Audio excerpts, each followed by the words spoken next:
Olá pessoal, sejam todos muito bem-vindos, todas muito bem-vindas. Que bom estar de volta ao primeiro episódio de EDC Talks de 2023. Estou eu, Tani Lihati, de cabelo novo, junto com ele, Christopher Paes. Olá pessoal, estamos aí de volta, né? O último eu não gravei, né?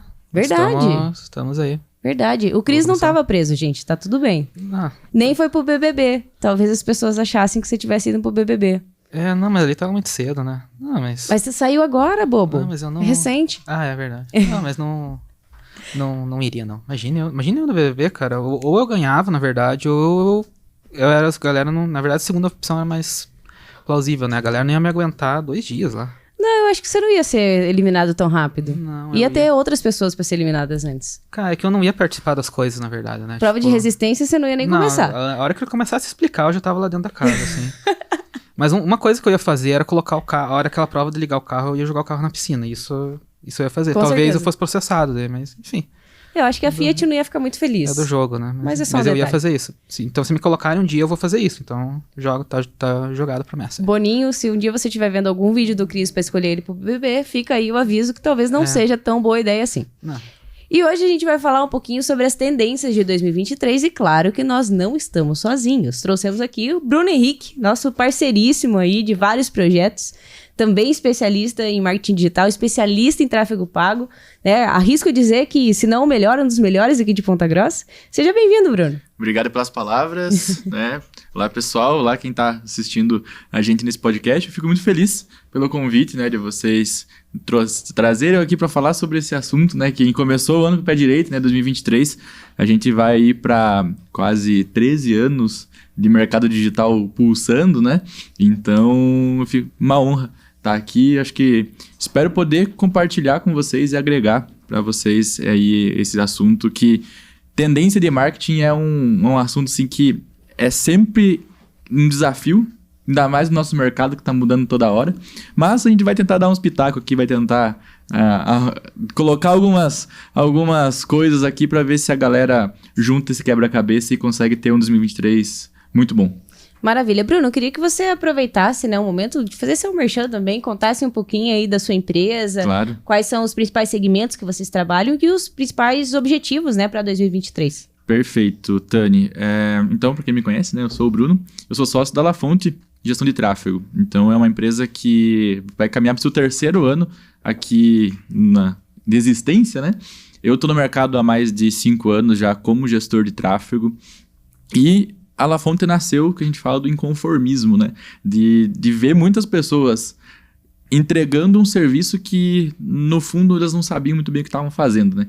Então, como eu tive experiências ali de conseguir investir verbas altas, né? Conseguir pegar ali em pouco tempo, ter resultados com grandes empresas, com grandes especialistas, a gente conseguiu ali entender que era o momento certo de colocar a La Fonte no mercado. Então, hoje já são mais de 150 empresas que passaram pela gente. Em 2022, a gente investiu mais de 10 milhões de reais em anúncio.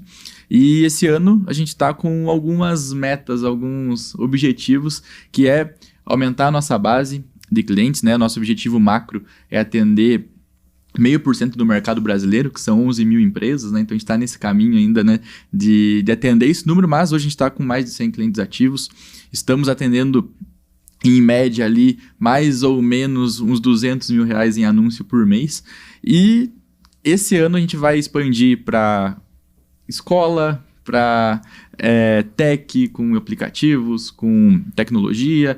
Então, assim, a gente tem várias novidades aí para esse ano. A gente faz um evento chamado Rota. Então, esse evento também para fomentar o networking. E tá tudo misturado aí nesse ano que pro marketing digital nunca foi tão pulsante, né, o mercado como tá agora. Então, a gente vai aproveitar aí essa onda para entregar mais resultado para os nossos clientes. Com certeza. E claro que tráfego pago, né, já não é mais tendência, já é algo obrigatório para todas as empresas, para você aí que está nas redes sociais e está pensando, mas será que eu tenho que fazer um tráfego pago aqui? Sim, você precisa. Se essa era a sua resposta, já está respondido no começo do podcast. Isso não é mais... Por favor. Já não é mais segredo para ninguém. É o básico, né? E hoje a gente vai falar um pouquinho sobre algumas tendências, então já pegue aí o seu caderninho, a sua agenda, enfim, o seu bloco de notas no celular, Claro que algumas coisas que a gente vai falar aqui já são algumas coisas que já vêm aí de 2020 para frente, mas tem algumas coisas aqui que talvez você ainda não entenda, ainda não trabalhe com a sua marca, mas é bom ficar de olho, às vezes tem oportunidades para explorar. O primeiro ponto, né, que a gente vai falar um pouquinho é sobre o TikTok, que não é uma rede para crianças, né, Cris? Não é só dancinha. Não, é uma rede que, assim, a gente escuta já há algum tempo falar do TikTok, né, tipo, tentar no mercado digital, assim, e parece que todo ano, tipo, agora vai, e a gente não, tem gente que não percebeu, mas, tipo, esse momento do agora vai já chegou faz muito tempo, assim, o TikTok tá num tamanho muito grande hoje em dia, assim, sabe, e eu tenho pressentimento, assim, que esse ano a gente vai ter uma certa virada no jogo, assim, de TikTok tá na frente das estratégias do que as mídias do Meta, assim, sabe. Eu não tenho dados aqui comigo, até não pesquisei isso, mas eu acredito que ainda investimento, o Instagram tem ainda muito mais superior. investimento de mídia do que o TikTok, mas eu acho que cada vez mais vai equalizar isso. E acaba que muda tudo, né? Tipo, muda a forma que as agências entregam conteúdo para o cliente, muda a forma que a gente trabalha com as estratégias, muda a forma como as empresas vão produzir conteúdo, muda o algoritmo que a gente está acostumado a trabalhar, muda tudo, né? Assim, mas eu acredito muito nessa movimentação no mercado, assim, e como é que eu vou dizer, assim, eu acho que todo mundo tem que se preparar um pouco para isso, assim, e se preparar para isso, sim, e se esse movimento não acontecer, assim, eu acho que a gente não perde muito se preparar para isso, porque é uma mídia que vai estar muito grande ainda, assim, vai ganhar muita relevância e ela tem muita oportunidade ali, então eu acho que é um negócio que é bacana de prestar bem atenção, assim, sabe? Como vocês têm observado, assim, o TikTok, né? Dentro dos clientes que vocês trabalham, já tem bastante gente produzindo com o TikTok? Ainda tem essa dúvida? Como que tá rodando, assim? Não, show. O TikTok, a gente tava no dia 1 de anúncios dele lá, quando eles liberaram a plataforma para anunciar. A primeira coisa que a gente fez foi colocar nosso anúncio lá, que começou a testar, começou a validar, então isso faz mais de um ano. E o TikTok, a gente brinca que ele é o melhor segundo lugar que existe.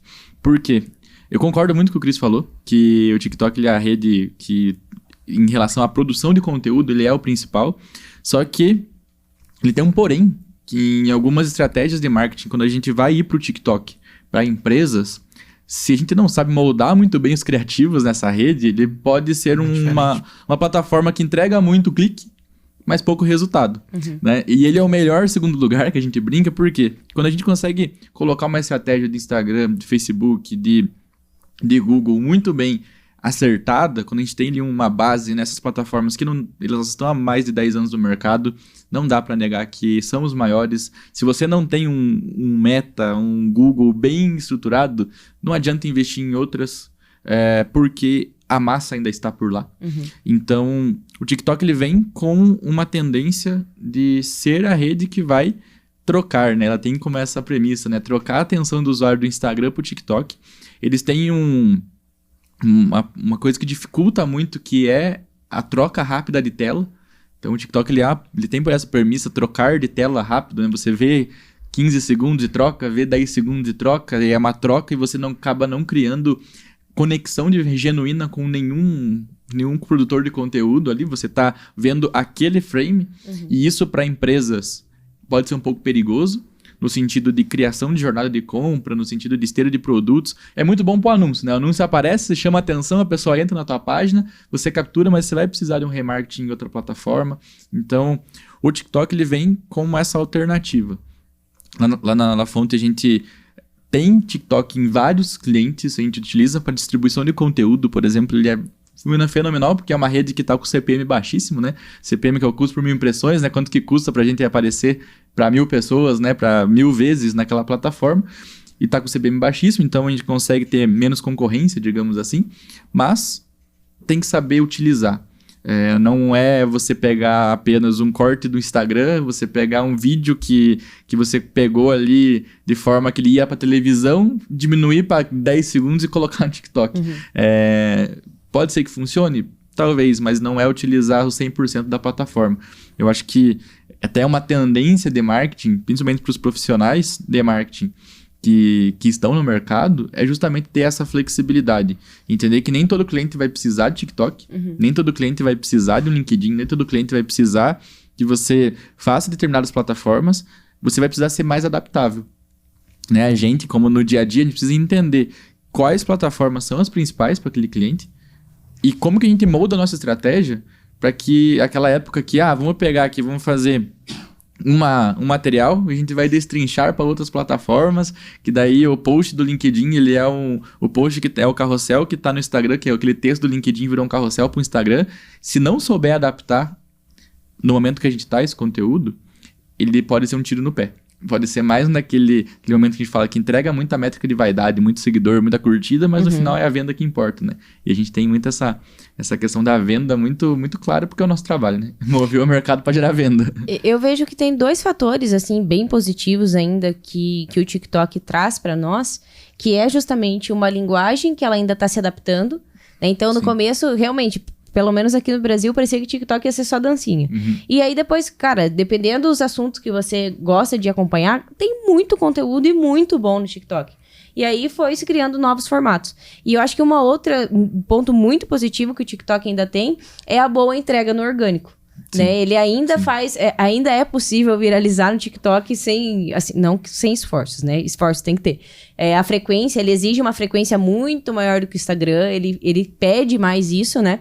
Mas a gente vê pessoas comuns, enfim, viralizando, né? A gente tem vários casos, tanto de produtores de conteúdo, enfim, que foram crescendo nessa plataforma e que pode ser uma oportunidade para quem está pensando em, como começar a produzir conteúdo, em qual mídia eu posso me encaixar, né? Nós vimos, assim, a gente ouviu muito isso de clientes, principalmente ali até 2020, clientes que queriam começar no YouTube.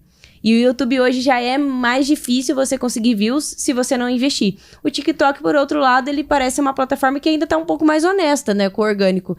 O Cris, você tem testado um pouco mais, né, Cris, o TikTok. O que você tem sentido, assim, da ferramenta atualmente? É engraçado que, assim, no orgânico ela vai, assim, sabe? Ela tem um alcance muito grande, só que a impressão que eu tenho ali dentro do TikTok é que muita gente consome muito conteúdo ali, acaba que se dilui ali dentro, aquilo ali, assim.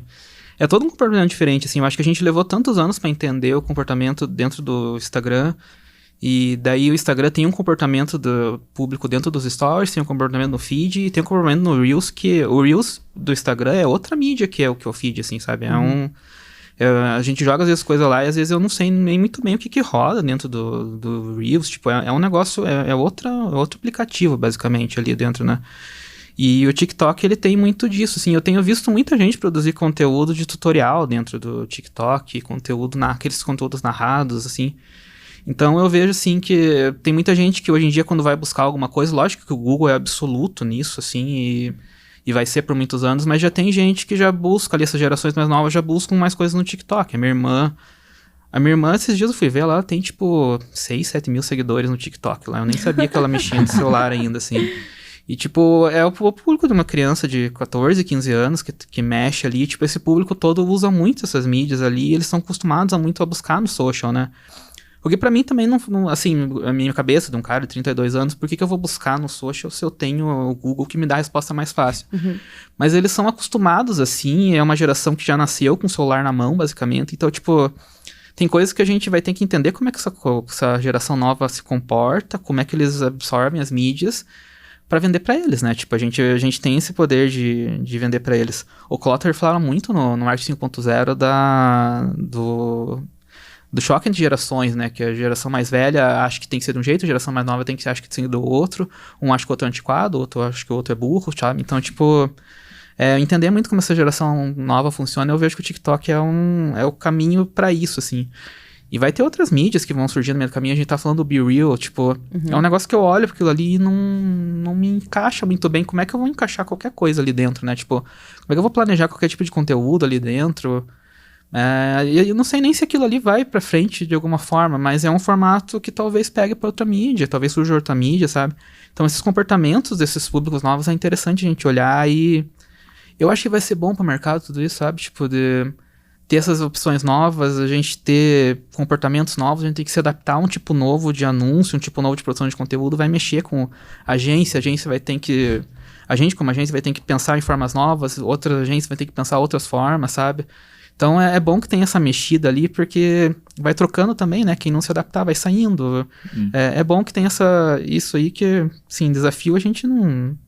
A gente que gosta de comunicação mesmo tem medo de desafio, a gente gosta de entender essas coisas e ir pra cima, né? Então é bom que tenha esses movimentos que dá uma limpada também, dá essa troca, assim, de profissionais, tudo. Então, é bom sempre que mude, né? Tem um ponto muito interessante nisso que o Chris falou, que é a questão, por exemplo, quando você vai pro Reels, ele é um jogo totalmente diferente do Feed, que é um jogo totalmente diferente do Story, que é diferente do TikTok, diferente do Facebook, que muita gente acha que morreu. Tem os usuários de cada uma dessas plataformas, digamos assim, né? Então tem o usuário de Reel, o cara o dia inteiro só vendo Reel, não sabe o que é TikTok, não entra no TikTok. Tem o usuário de Story, tem o usuário de Feed, tem o usuário de Facebook. A gente, enquanto profissional de marketing, precisa entender quem que tá em cada plataforma. Né? Igual o Chris falou, faz busca no TikTok. Quem que faz busca no TikTok? Por que faz essa busca? E a gente tem uma vantagem em relação às mídias tradicionais, que os dados estão todos com a gente, né? É só a gente saber organizar e ler esses dados e entender essas plataformas. Eu acho que o marketing digital tá passando por um processo de profissionalização que ele é extremamente necessário, né? O que o Chris falou, que vai dando uma limpada, ele vai colocando uma régua, porque entender que o social media não é só fazer 4, 5 posts bonitinhos ali, colocar dia da árvore para todos os clientes, porque é o dia da árvore, entrar ali no calendário sazonal, colocar...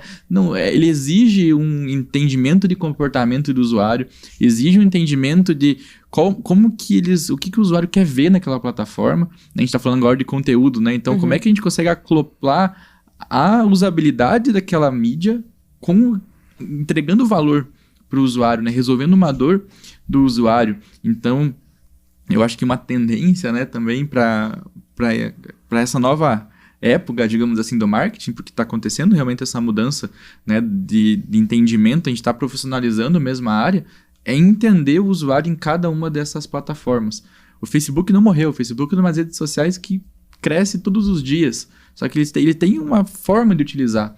O WhatsApp, por exemplo, tem um nicho que olha muito o story do WhatsApp, o status, né? E ele é pouco explorado, né? Por nós, né? Pelos profissionais de marketing, é pouco explorado. Então, por quê? Porque você tem algum preconceito com a mídia? Porque nós não utilizamos, né? Então, a gente não trabalha. Não trabalha, né? Não, por exemplo, eu não sou tão ativo no TikTok, eu não tenho uma conta no TikTok, mas eu tenho que entender a plataforma, porque os meus compradores estão lá. Então, eu acho que um divisor de águas muito importante para esse ano, né? E já vem sendo feito, mas é que agora os clientes, e é muito bom que os nossos clientes comecem a entender isso também, que existe uma pluralidade de plataformas, tem usabilidades diferentes, se a pessoa está no mobile, no desktop, exige comportamentos diferentes ali também, conteúdos diferentes, entregas diferentes, e o TikTok ele veio para mostrar isso.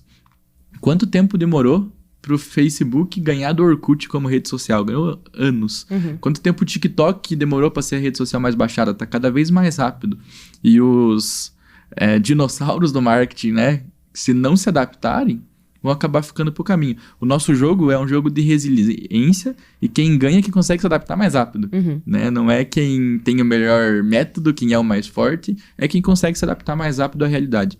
Então, essa fica mais uma dica, né? Conseguir ser uma empresa, né? Ser um prestador de serviço que consegue se adaptar, né? Que não fique preso a uma metodologia, né? E entenda, principalmente, a questão do que você é especialista. Né? Então, como é que a gente consegue fazer collabs? Como é que a gente consegue... A nossa comunidade, digamos assim, né? Do digital... Teve tão unido no sentido de, cara, a gente está começando a degustar o sentido de conseguir dividir clientes, né? Uma empresa de tráfego consegue dividir clientes com uma empresa de conteúdo, com uma empresa, né, de vídeo. Então, como é que a gente consegue se unir para multiplicar, né? Então, acho que isso é um outro ponto que esse ano vai mostrar muito pra gente que é necessário. Mais uma tendência aí pra gente conversar, de repente, né, quem tá assistindo aí a gente tá falando, poxa, tá falando aí de TikTok, tá falando de Instagram, e aí a pessoa já deve estar pensando, e será? O que será que vai acontecer com os influenciadores, né, em 2023? E aí nós temos uma tendência que, pra você que tá pensando em como trabalhar com influenciadores, pode ser um balde de água fria, mas não é tão balde de água fria assim, porque a gente vai explicar. A tendência é que cada vez menos a gente vai esperar de influências, mas cada vez mais a gente vai esperar de comportamentos em comunidade. Então, o que muda? Eu não quero necessariamente ouvir de um grande influenciador que eu tenho que comprar essa taça de vidro. Mas se eu pertencer a uma comunidade com pessoas que eu já convivo, com pessoas que eu já confio, que de repente tem algum interesse em comum comigo. Se alguém ali falar, poxa, gente, comprei uma taça de vidro muito bacana, acho que vocês também deveriam comprar. Isso vai ter um efeito maior em mim do que necessariamente um influenciador que eu vi lá um anúncio que apareceu pra mim, só porque ele tem uma audiência muito grande e eu faço parte desse número. Então, muda um pouquinho o jogo a partir de agora. A gente tá vendo já um crescimento, né, recorrente das marcas buscando por micro-influenciadores. A gente já falava sobre isso, a gente falou sobre isso no episódio 3. Então, para quem não viu, volte a assistir o episódio 3, porque a gente fala justamente sobre marketing de influência, a gente fala sobre micro-influenciadores. E cada vez mais a gente tem visto essa tendência. As pessoas estão se aproximando dentro das redes sociais por assuntos em comum, e cada vez mais a bolha do algoritmo faz isso com a gente. E cada vez mais a gente tem buscado opiniões de pessoas que já são mais próximas de nós. E aí é justamente nisso que os micro-influenciadores, que são os influenciadores locais, municipais, regionais, ganham força. É claro que, se eu vejo uma campanha, de repente, que um famoso faz, aquilo pode ser que me chame a atenção. Mas pensando em consumo, pensando em força de venda, talvez para mim faça muito mais sentido se meus amigos comentarem sobre aquilo, se outras pessoas que são próximas a mim comentarem sobre aquilo. E é justamente essa uma das tendências que a gente tem novamente neste ano, que é menos essa influência macro para esse comportamento enquanto comunidade de forma mais fechada, né? De forma mais, inclusive, mais orgânica. E aí, até trazendo, né, uma das referências, assim, que a gente tem, né? A gente sempre, no episódio 3, a gente comentou sobre a Nicole. É nossa amiga, é micro-influenciadora, tem um trabalho muito legal, principalmente no TikTok. A gente estava falando sobre o TikTok agora há pouco. E eu gosto de brincar que a Nico conseguiu criar uma comunidade de fofoqueiros, né? Porque ela tem um quadro dentro do Instagram dela, que é o Nico Fofoca, inclusive recomendo pra quem nunca assistiu, onde ela, né, brinca, enfim, ela abre uma caixinha e as pessoas mandam fofocas e a gente fica conversando sobre isso ali no Instagram. E é claro que, ainda que essa rede, né, que ela faça de uma forma mais leve, mais no nível de entretenimento, isso faz com que várias pessoas realmente se aproximem muito dela, e quando ela vem falar sério sobre um assunto, ou vem falar sobre uma marca, as pessoas levam muito isso a favor, enfim, como relevante. Então, eu vejo que realmente é um trabalho muito mais próximo, né? A gente sai daquele nível de uma influência de uma pessoa que eu nunca vou alcançar, né? Que é o famoso e tal, que é o global, e a gente passa a falar com pessoas comuns, enfim, que conseguiram sua audiência e que falam de uma forma muito mais comum.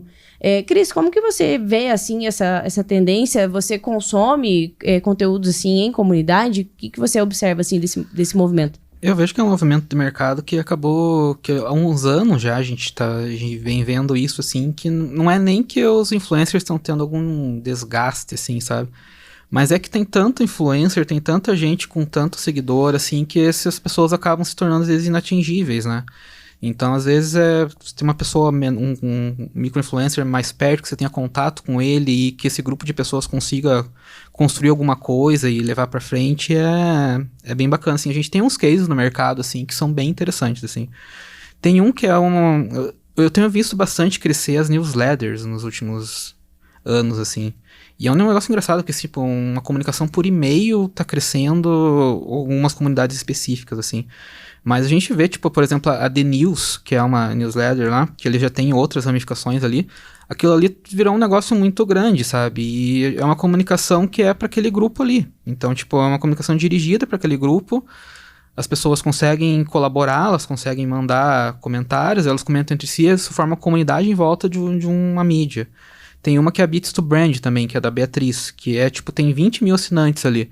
Mas dessa comunidade, tipo, ela conversa bastante sobre branding, sobre marketing ali, sobre tendência do mercado.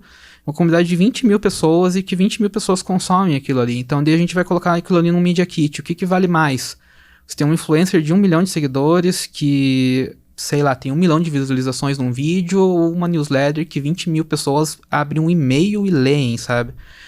Lógico que são influências diferentes, são tipos diferentes de você afetar um consumidor, mas tem um trabalho a mais ali, sabe? Tem uma junção a mais ali. E tem muito, eu vejo muito com os streamers isso acontecer, sabe? Tipo, principalmente na Twitch, assim. A Twitch é um lugar que o chat ali, ele faz parte do todo, né? Então, o chat não é só a pessoa falando, o chat ele conversa ali com a pessoa, ela faz parte do streamer ali.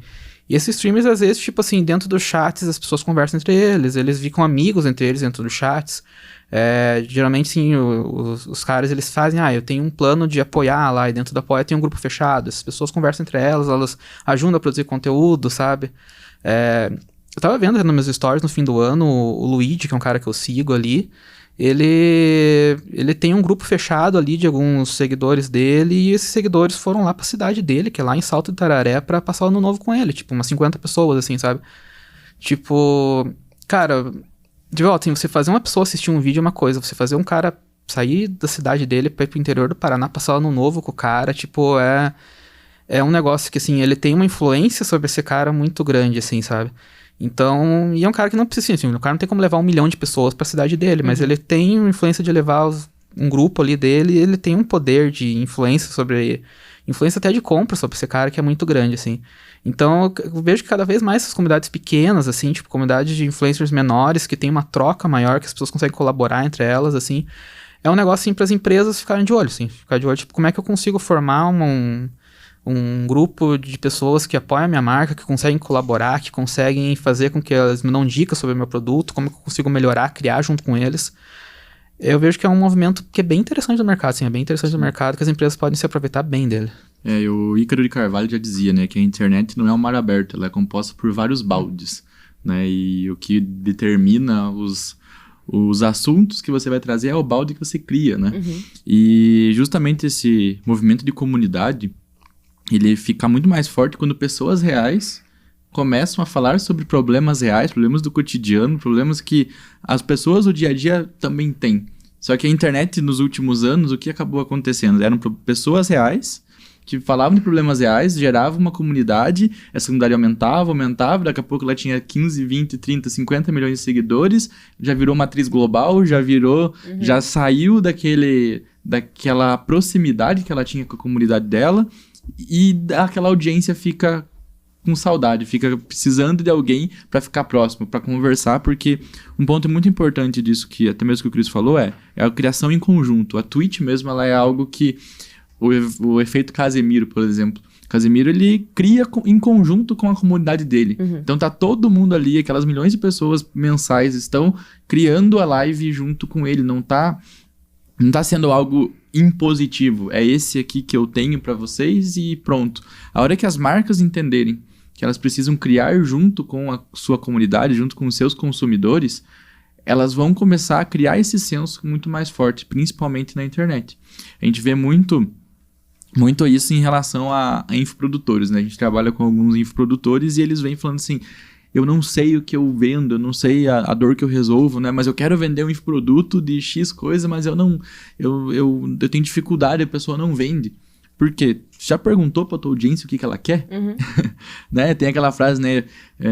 Vende o que a pessoa quer e entrega o que ela precisa. Mas se ela precisa, ela muitas vezes procrastina, né? O que ela precisa. A gente sabe, por exemplo, que eu, por exemplo, procrastino muito a questão de comer melhor. Eu sei que eu preciso, mas eu procrastino. O que eu quero? Eu quero manter saudável comendo bem, comendo do jeito que eu gosto.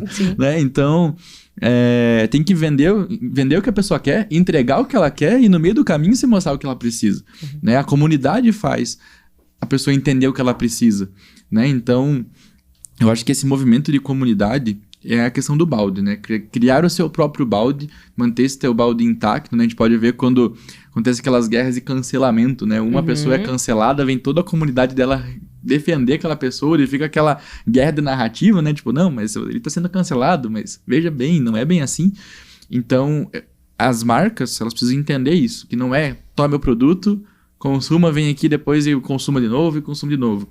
Crie junto comigo, né? Vamos montar junto esse produto, como é que eu consigo deixar esse produto melhor, né? Tem aquela frase, né, que falava que acho que Ford que falava que se ele fosse ouvir os consumidores dele, eles queriam cavalos mais rápidos, não carros. Eu acho que tem que saber balancear isso, né? Claro que se for ouvir só o teu consumidor toda hora, talvez você tenha um produto inacessível de você entregar. Mas essa criação em conjunto do que é possível, do que resolve a dor de uma forma onde a empresa consiga se manter saudável, eu acho que é um dos principais caminhos. O pessoal no Twitter usa muito isso, né? As empresas falam assim, tem muito consumidor que tem um problema com a marca, manda no Reclame Aqui e posta no Twitter. Que fala assim, pessoal, eu mandei no Reclame Aqui, mas se não funcionar, tá no Twitter aqui, porque eu sei que eles respondem. Então é esse cuidado que as marcas precisam ter com os consumidores, que vem tudo aquilo que a gente tá falando, né? De criação, de entender que a internet é um jogo que você joga individual em cada plataforma. Não é eu tenho uma estratégia aqui que eu vou colocar em tudo. Né? Não, tende a não funcionar.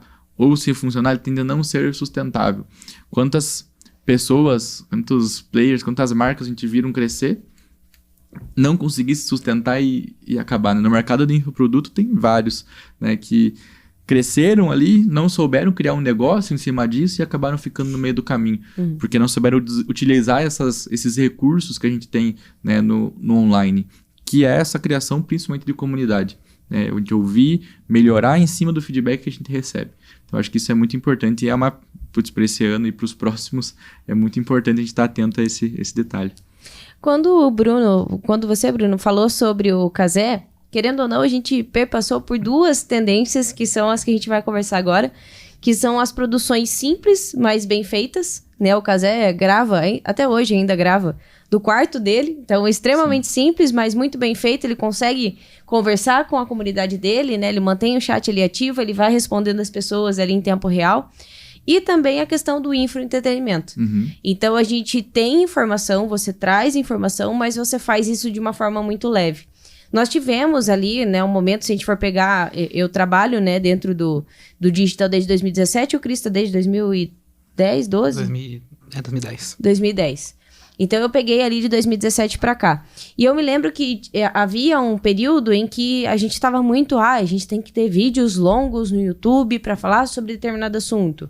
Aí, depois veio os vídeos no Instagram. Então, agora a gente tem que passar a informação em 1 minuto. Mas a gente estava sempre muito travado. O formato de passar essa informação era sempre muito... o especialista sentadinho falando como se fosse uma entrevista no Fantástico. Sim. E cada vez mais a gente tem visto isso de uma forma muito mais leve, né? O infoentretenimento veio de uma forma muito forte, né? A gente gosta muito do trabalho que o Ramon Campos, por exemplo, faz, que ele tinha, né, o social media, mas, e agora ele usa o nome dele mesmo, e ele faz muito isso. Ele fala sobre, né, como você criar estratégias de conteúdo interessante, ele fala muito sobre produção de conteúdo, né, como social media nas redes sociais.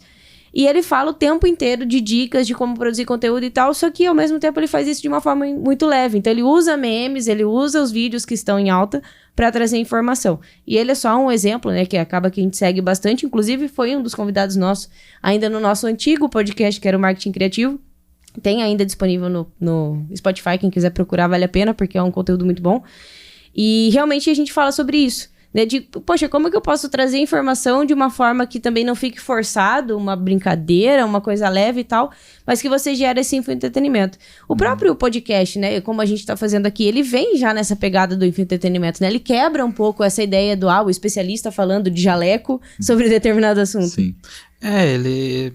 Assim, o podcast, sim, é um formato que ele tá... De 2019 ali, esse formato pegou ali... Eu acho muito difícil... Vai surgir em algum momento um formato novo que seja melhor que esse ou diferente, mas já faz alguns anos que eu tô ouvindo que vai surgir e não surge, né? Que é essa conversa, basicamente, é o que a gente tá tendo aqui. A gente não fazer um negócio muito posado, assim, é ter uma conversa, deixar fluir, trabalhar com os cortes depois. Então, tipo, é um formato que é bem... Que é bacana por isso, porque é leve, assim, tipo, a gente pode brincar no meio, a gente pode fazer uma piada, a gente não é aquele negócio formal, assim. Vai ter segmentos que talvez funcione melhor, se o negócio mais posado, mais formal, assim. Até falando assim, sobre a questão de produzir simples, bem feito, assim, tipo, é muito a gente saber muito a hora de usar a produção simples e a produção pesada, né? Tipo, eu vejo muito assim, às vezes, tipo, hoje em dia gravo tudo com o celular, faz tudo com o celular. E realmente, com o celular você pode fazer muita coisa. Até eu vi uma palestra, um bate-papo com o Condzilla no final do ano passado, no evento, e ele falou que ele vai lançar na empresa dele uma área da produtora que só trabalha com celular. Então, ele capta com o celular, o pessoal edita pelo celular, posta, faz corte por ali, faz tudo por ali, tipo, que é a peça de agilidade. Tipo, você faz a captação ali, você já trabalha, você consegue informar. Mas o que rola às vezes? Tipo, eu faz tudo com o celular, e daí a referência é um vídeo de com 5 câmeras captado lá, com áudio, tipo... Daí fica horrível, fica o áudio estourado, tipo, fica a imagem ruim, sabe? Então, tipo... É saber muito bem, tipo, é hora de eu pesar a mão, é hora de eu fazer um vídeo com uma produtora, fazer um vídeo profissional mesmo, é hora de eu fazer uma imposição da minha marca, me impor como empresa, beleza, se contratar uma produtora. Não, é hora de eu ter um conteúdo mais rápido, direto, em volume, eu comunicar rápido, daí você produz com o celular. É muito você saber muito bem aonde que você encaixa, assim. A gente acaba falando bastante da estratégia do escritório aqui dentro do podcast, porque, assim, a gente não tem muita marra, né? Tipo, não tem... Sim. Às vezes, falar um cliente, uma coisa ali, a gente tem um pouco. Mas a ideia de a gente gravar o podcast é muito assim. A gente tem o formato que é de um conteúdo mais pesado, digamos assim, um conteúdo mais fundo, que é um conteúdo longo, e a gente tem os cortes, que são os conteúdos rápidos de giro. Só que eles têm uma qualidade muito... Eles são simples, porque são cortes, então, tipo assim, a gente consegue fazer vários cortes num episódio, tipo, e fazer isso, dar volume no conteúdo, mas ele tem uma qualidade muito boa que faz com que a hora que a pessoa bata o olho no feed se impressione, fala, pô, os caras estão fazendo um negócio profissional ali, né? Então, e pra gente funciona legal assim. Talvez esse ano a gente vai perder bastante conteúdo, talvez a gente veja alguma coisa assim, puta, vamos fazer um conteúdo no celular mais rápido, direto pros stories, sabe? Uhum. É a gente saber muito bem a hora de dar volume, a hora de pesar a mão, a hora de fazer um negócio mais trabalhado. Não, eu tenho que fazer um vídeo manifesto de 10 anos da minha marca. Botando fogo no manequim de terno. Tipo, você vai contratar uma produtora ali, tipo, não adianta você querer fazer um vídeo pesado desse com o celular. Então, é saber muito bem a hora de usar cada uma das ferramentas, assim, mas é mais uma ferramenta que a gente ganha, assim, que a gente tem ganhado, assim, que soma nas estratégias, né? Saber a hora certa. Vamos falar de novo do Cazé, né? Que a gente não sabe se é uma junção de eu acredito, muita competência, né? De uma pessoa que tem um carisma natural, que soube utilizar, mas um exemplo do que o Cris falou agora foi o próprio Cazé. No seu dia a dia, no tweet ali diária, com a sua audiência, ele tá ali no quarto. Surgiu a oportunidade dele transmitir a Copa do Mundo. Será que caberia ele estar no quarto para transmitir a Copa do Mundo? Talvez não, né? A gente viu a estrutura que ele fez para a Copa do Mundo. Não foi uma estruturazinha ali do quarto dele vendo o jogo ali espelhado comendo uma pipoca. Ele fez toda uma estrutura. Era live o dia inteiro. Então, eu acho que esse é um outro exemplo, né, de conteúdo ali que ele conseguiu trabalhar aquilo que o Cris falou, o contexto da pessoa, né? Tem um problema muito grande que as pessoas elas não entendem o contexto da audiência. Né? Se você, por exemplo, é um médico, você vai conversar para outros médicos, você vai ser uma autoridade para médico e você faz um vídeo todo, né, mais ou menos ali, você não investe, você tem naquele mercado, naquele balde, você já tem uma régua, digamos assim, né, do que é algo que demonstra autoridade ou demonstra algo que não é. O minimamente esperado, O minimamente esperado, isso mesmo. Então, assim, existe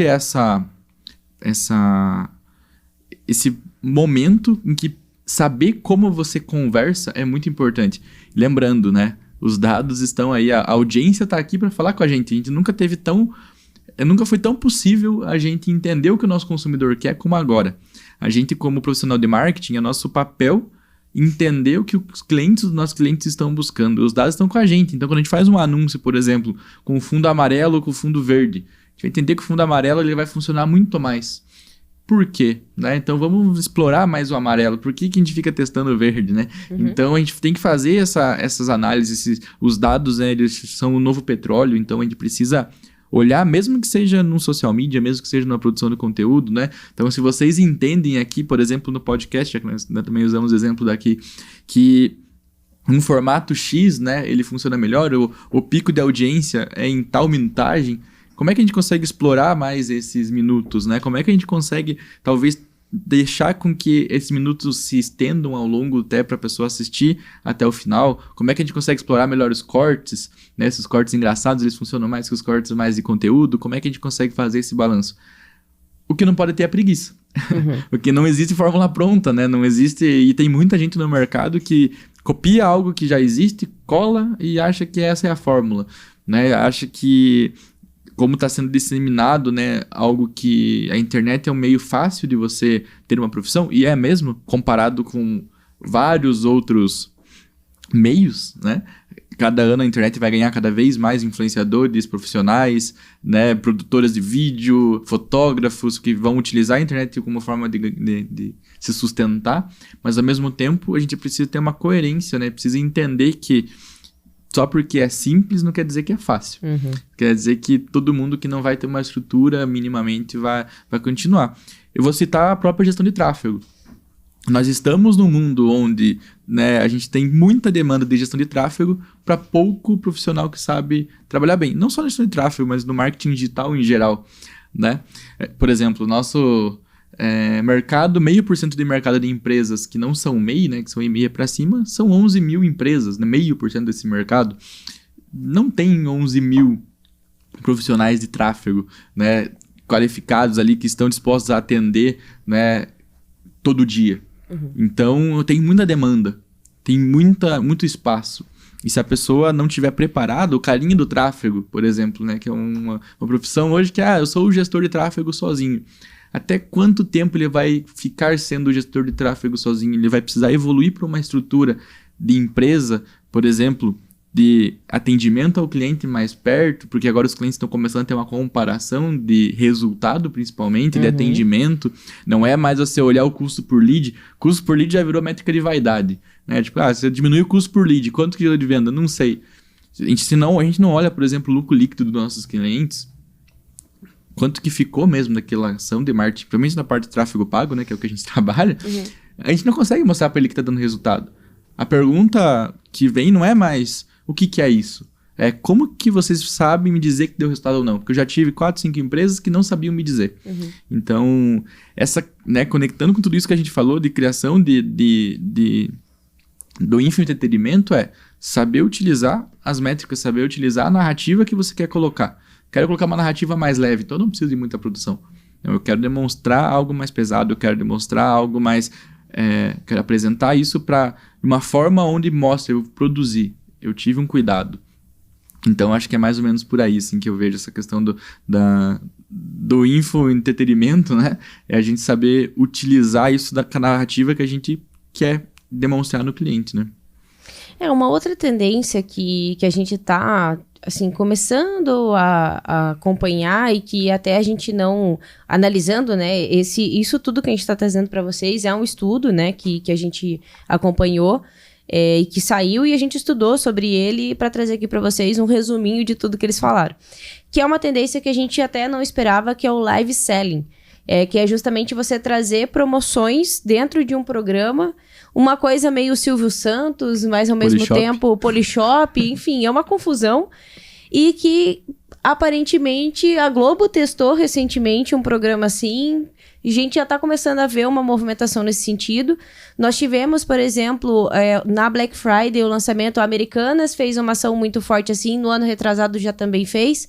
Enfim, a gente está acompanhando um pouquinho isso, que nada mais é que um programa, onde dentro desse programa a gente traz alguns conteúdos, traz entretenimento e traz venda. E é aquela venda meio só tá disponível agora e o cronômetro rodando e dali a pouco a promoção já acaba.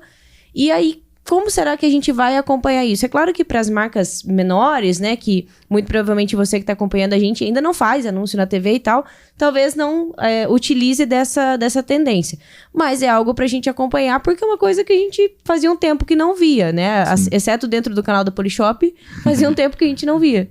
É engraçado, assim, porque é um formato, assim, que a gente já via há muitos anos ali, mas eu acho que a gente talvez não tinha ainda as ferramentas para metrificar ele da maneira certa, assim, sabe? E... Porque, assim, a gente tem um momento, assim, a gente tem muita mídia digital crescendo, a gente tem várias ferramentas novas formas de consumo, e a TV a gente tem ali, tipo, como se fosse um negócio que está sendo ultrapassado, e... Necessariamente não, a audiência da TV cresce a cada momento, tipo, só que são formas diferentes de você trabalhar uma comunicação, né? Então vão ser produtos diferentes, formas diferentes, enfim. E eu vejo que foi um negócio assim que eu acho que as TVs começaram a fazer, e a Globo bancou isso aqui no Brasil, né? De fazer assim, tipo, não, vamos mostrar que a gente dá resultado de venda em tempo real, né? Então eles fizeram no passado, no final do ano passado, pegaram um horário ali, tipo uma sexta-feira, que é um horário basicamente morto pra TV, né, tipo, que é muito mais fraco, né, e fizeram um ao vivo ali que eles faziam os shows lá, e daí agora só nesse período, assim, até o intervalo comercial, essa máquina de lavar roupa tem um desconto lá, sabe? No BBB eles fazem bastante. Também, eles fazem esses movimentos assim, vai ter o desconto agora, vai lá e compre agora, porque não vai mais ter.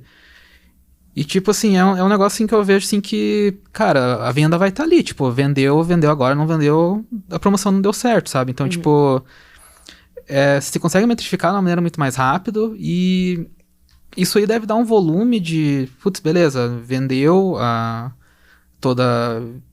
ali pra quem comprou na hora, já compra. Mas quanta gente vai acessar aquela página, aquilo ali vai gerar remarketing, aquilo ali vai gerar como que vai se trabalhar depois, sabe? Então, putz, é toda uma nova forma de trabalhar usando um meio de comunicação tradicional, assim, usar também maneiras digitais, sabe? Então, como é que dá pra trabalhar talvez a rádio, trabalhar dessa forma? Será que consegue? Será que não consegue? Será que eu consigo pegar uma mídia, um jornal e trabalhar assim? Ou vão para mídias novas, tem as lives, né? Rolou muita live naquela época da pandemia e agora deu uma parada. Mas a gente vê empresas que que continuaram fazendo. Putz, eu vou fazer o lançamento de um produto ao vivo. Será que eu consigo fazer uma pré-venda ali já, assim? Então, pegar muito essa lógica nova, essa lógica de lançamentos, tudo, e colocar dentro de uma estratégia diferente, assim. Eu vou dizer que eu tô curioso para ver esse movimento, assim. Eu vou ficar de olho, eu acho que é coisa para daqui a 3, 4 anos a gente tá vendo como é que vai ser, assim, sabe? Mas eu tô bem curioso pra sentir como é que vai ser isso. É uma dinâmica que a gente precisa estar atento, igual o Cris falou, qual que é o depois, né? Qual que é as consequências disso? Porque para e-commerce, por exemplo, live selling, live shopping, funciona muito bem, desfiles digitais, onde a pessoa consegue comprar ao vivo o que as modelos estão colocando, né? A gente já fez alguns lá na fonte, papelaria, por exemplo, né? Onde a moça ia fazendo o trabalho com a caneta e a gente ia jogando link, as pessoas iam comprando. Legal. Só que isso é uma ação de injeção de caixa. É uma ação que, naquele momento, parece que, cara, a gente vendeu aqui X mil reais, ali a gente consegue medir se foi bom ou se foi ruim, mas o melhor de tudo isso é as consequências, é o que fica, é a lista de remarketing, né, o pixel ali já bem colocado. Se você não tem uma estruturação, uma esteira de produtos para entender, por exemplo, se a pessoa comprou hoje a pizza ali através daquela ação de live que você fez, daqui um mês ela vai precisar da pizza de novo, vai querer a pizza de novo. Então não é nem só o digital, é a gente pegar essas compras que aconteceram e, por exemplo, ligar para essas pessoas. A gente não pode esquecer que são pessoas, né? São números, mas são pessoas. Eu não concordo com quem fala assim, só o digital, o offline morreu. Nenhuma mídia morreu, né? Nenhuma mídia, não existe, nenhuma mídia... tem que saber trabalhar ela da melhor forma. Então, se a gente, por exemplo, faz uma ação no rádio, né? E o rádio leva essas pessoas para uma página onde as pessoas compram. Aconteceu um movimento de mercado ali que deve ser exaltado, deve ser aprimorado, deve ser estudado e deve ser principalmente bem aproveitado pelas marcas. E as marcas precisam entender a jornada de compra. Nós, como especialistas em marketing, precisamos entender a jornada de compra dos nossos clientes. Então, se a gente faz, por exemplo, um feirão de carro, por exemplo, presencial, movimenta muitas pessoas, é uma mídia. Como é que a gente faz para aquele feirão de carro captar lead, captar potenciais clientes, a gente trabalhar essa base para depois? Então, é um movimento que precisa ser muito bem estruturado, melhor estruturado, na verdade, né? Até mesmo nos lançamentos de infoprodutos, né? Lançamento, ele não é um modelo de negócio, né? Ele é um método de venda. Cinema faz lançamento há 1 milhão de anos já.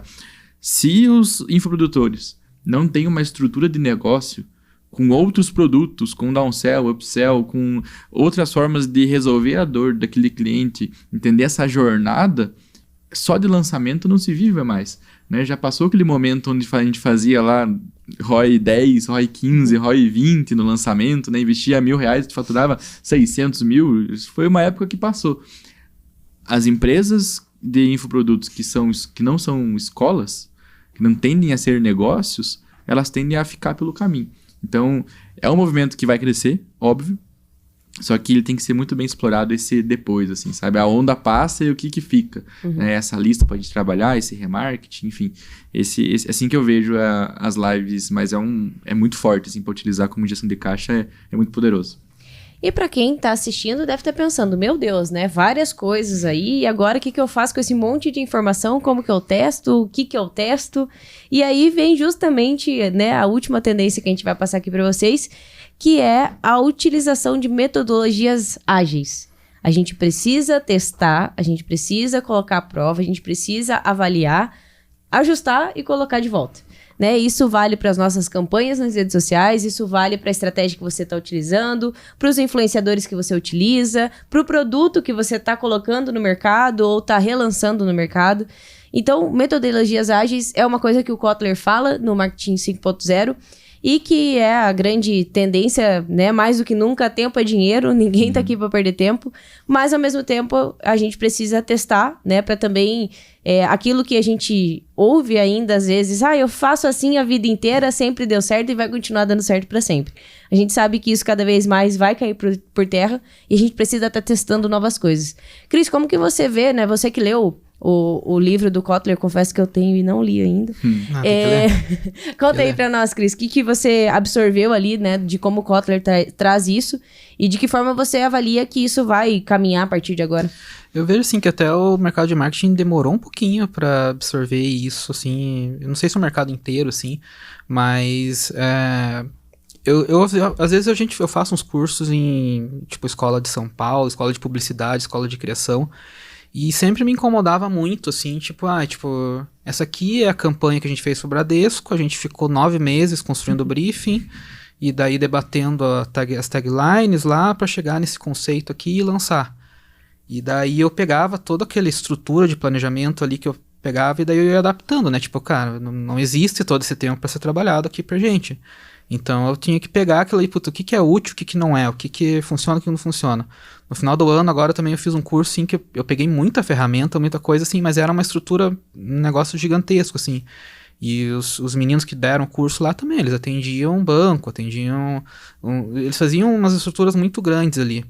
E eu sempre pensei assim, tipo, cara, a estrutura de planejamento de campanha, de marketing, eu tenho que conseguir fazer para uma empresa grande e para uma empresa que vai fazer uma campanha ali no bairro de 3, 4 dias, assim. Eu tenho que ter tem que conseguir adaptar isso, né? E eu vejo que essas metodologias ágeis de startups, elas são muito boas para isso, assim, sabe? Eu consigo fazer um plano de... Não vou ficar fazendo um plano de negócios de 6 meses ali. Antigamente tinha muito isso, vou fazer um plano de negócio, não vou contar para ninguém esse meu negócio aqui.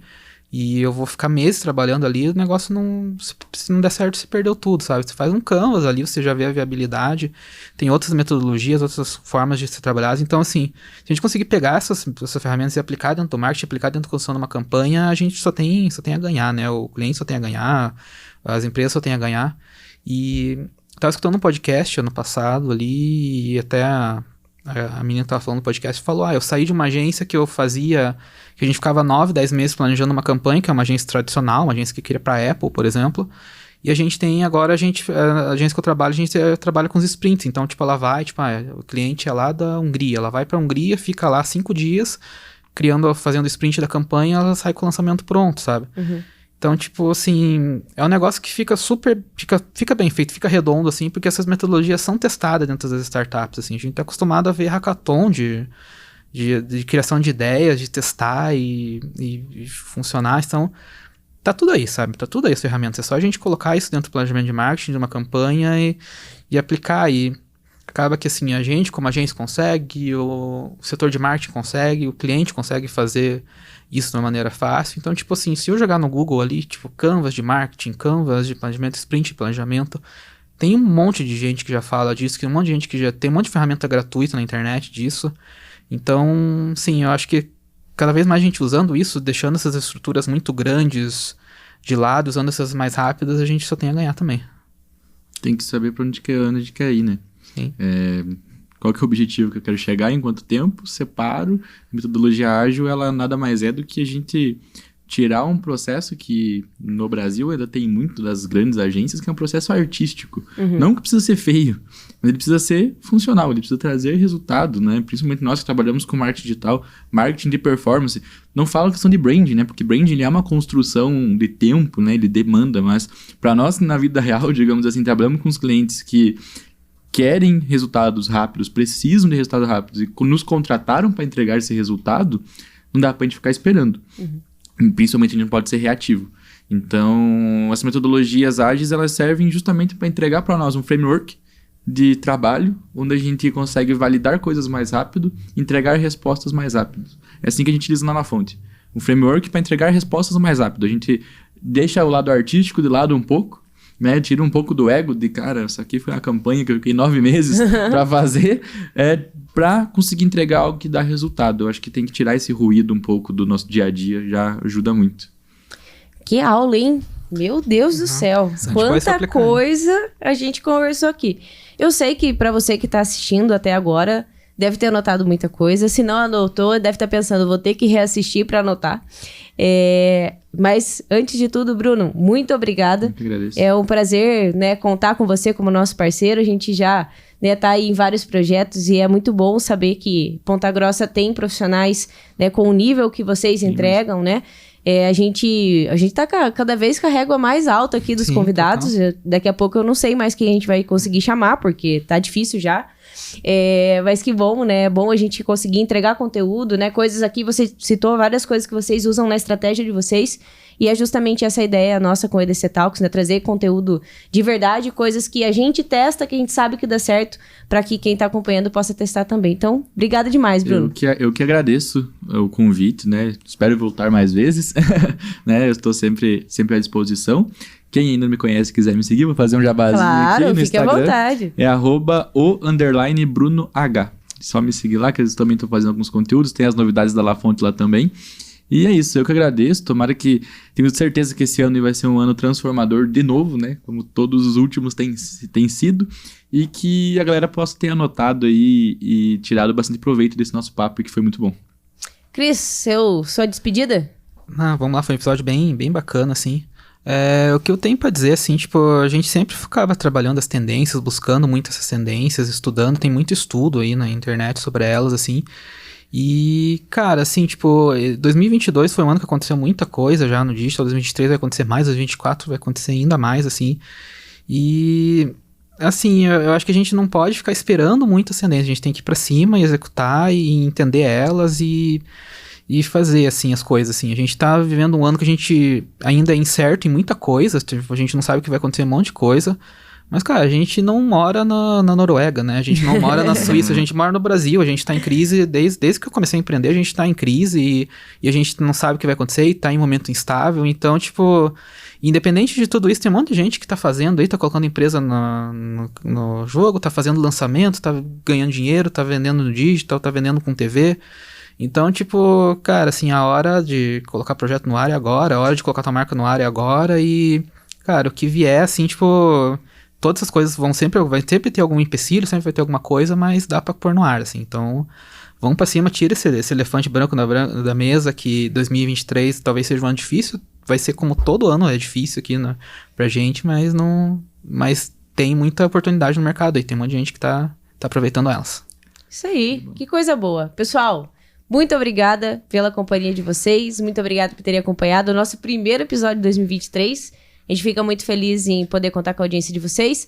Acompanhe o Escritório nas redes sociais, @Escritório de Criatividade. E se quiser saber um pouquinho mais dos nossos cases, acesse o nosso site decriatividade.com.br. Valeu, pessoal. Até a próxima.